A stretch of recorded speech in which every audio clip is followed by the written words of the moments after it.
பேர் மாற்றுறதுல தான் இங்கே அரசியல் ஓடிட்டு இருக்கு. பேர் மாற்றுறதுனால இங்கே என்ன பெரிய அப்படியே புரட்சி வரப்போதா? இல்லை தமிழ்நாட்டில் இருக்கிற அத்தனை பேரையுமே இதனால் பேர் மாற்றுறதுனால வாழ்ந்துட போகிறாங்களா? அப்படி கிடையாது.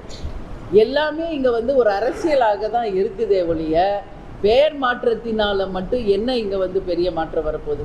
அதே மாதிரி 100 நாள் வேலை வாய்ப்பு திட்டம் காந்தியடிகள் பேரில் இருந்தது, அதை மாற்றுறாங்க அப்படின்றது இது உண்மையிலேயே அத்தனை பேருடைய எதிர்ப்புகளையும் மனவேதனையும் தான் பதிய வைக்கும்.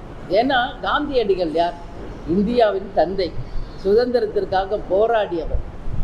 அவர் ஒன்றும் பிரைம் மினிஸ்டராக உட்காரணும்னு சொல்லலை. அவ்வளோ போராடினாலும் நாட்டுக்காக உழைத்தாலும் காந்தியடிகள் நம்ம தந்தை, நாட்டின் தந்தை. அவர் பேரில் 100 நாள் வேலை வாய்ப்பு இருந்தால் என்ன குறைஞ்சி போச்சு?